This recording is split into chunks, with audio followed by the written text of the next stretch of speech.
شکوه و سازندگی. اول می تنها یک تاریخ در تقویم نیست. سمفونی با شکوه، تلاش و همت کسانی است که آجر به آجر دنیای مدرن ما را بنا کرده اند. کارگران، نبض تپنده اقتصاد، قهرمانان بی ادعای چرخه تلاش و خدمات هستند. امروز فرصتی است تا بایستیم و به احترام دستان پینه بسته‌ای که بذر امید می‌کارند کلاه از سر برداریم.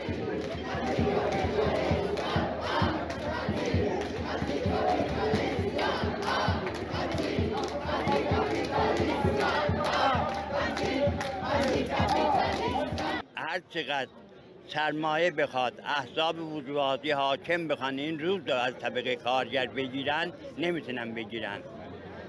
انواع و اقسام کلک ها رو میزنن، این روز رو تبدیل کردن نمیدونن مایبام رو میبرن، درخت میذارن. این برای این روزا نیست. این من روزا رو منکر نمیشم، ولی این روزش روز نه به سرمایه است.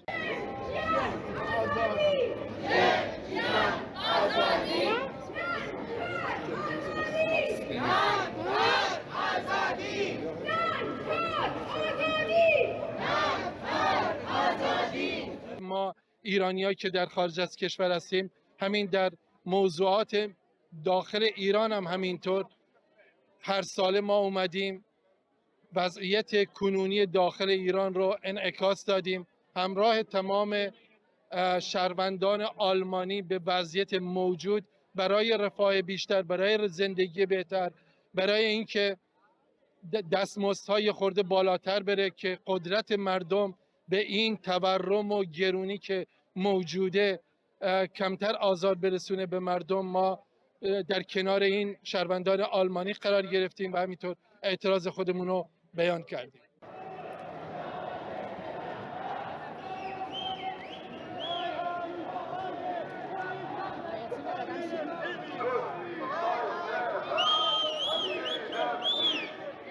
این سال 1405 سال بسیار بسیار متفاوتیه به نسبت سالهای دیگر. سالیه که ما قبل از هر چیز احتیاج به نیاز مبرم به اتحاد و همبستگی و بالا بردن سطح اعتراضاتی که همکنون جریان داره. جنگ حمله امریکا و اسرائیل به جمهوری اسلامی اعتراضات مردم رو خفه نکرد و الان همون گوشه های مختلف کارگری، بازنشستگان، دانشگاه ها، معلمان اعتراضات وسیع هست. به نظر ما بایستی برگردیم به اون مطالبه مهمی که در دیماه شروع شد، مسئله معیشت و رفاه، علیه فساد، علیه بیکاری، و این چشمانداز هست که امسال این اعتراضات وارد به نظر من بعد بیشتری بشه.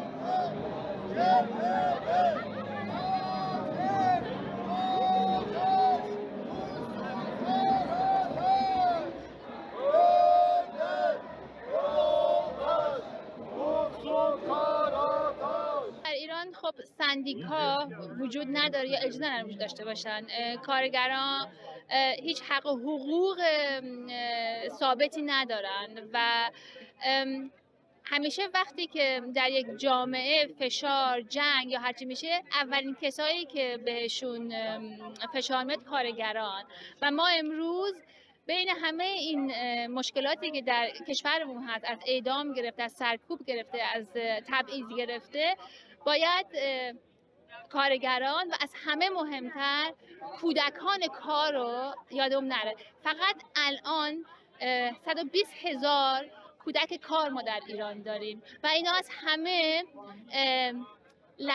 بهشون بیشتر لطمه میخوره و برای خیلی مهمه نه فقط امروز بلکه هر روز صدای این کودکانی باشیم که نه میتونن تحصیل بکنن، نه تأمین جامعه و اینا خودشون در آینده دوباره به فقر و بچه‌های ایران دوباره بچه‌های کار میشن. Günlerin bugün getirdi baskı zulüm ve kan